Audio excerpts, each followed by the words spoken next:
Sometimes we must hoop items that are difficult to hoop and embroider fabrics that are a little bit challenging.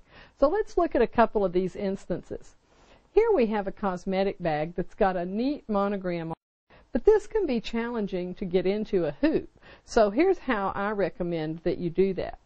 First, mark it with a piece of painter's tape in the location where you want the center of the embroidery to appear. And we need to do this while it's zipped up and as it's going to be sitting after it's embroidered. It's very important. Don't skip that step of marking. And we're going to then turn it inside out because that gives you the greatest access to the biggest embroidery area. And then we're just going to work it and lay it flat. And then I have prepared a hoop with some self-adhesive stabilizer, and notice that I've simply scored to expose the self-adhesive stabilizer. And then I can just stick my piece down, and then I'll show you how easy that is. Then you're just going to put this into the machine with this facing the needles so that you have access to a large embroidery area on this small item.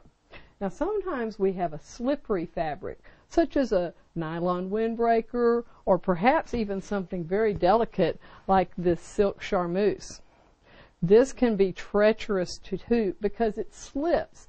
Every time the presser foot makes a needle penetration, it can loosen it a bit in the hoop. So what I like to do is wrap the inner hoop with a cohesive, self-adherent tape. And what this allows you to do is get good grip on the fabric without any sticky residue.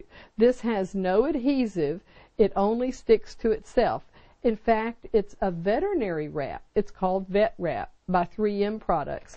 And it's what they wrap up Fluffy's paw at the vet with because it won't stick to the hair and it won't stick to your delicate silk charmeuse or your windbreaker either. So those are some tips on how to work with some challenging fabric types.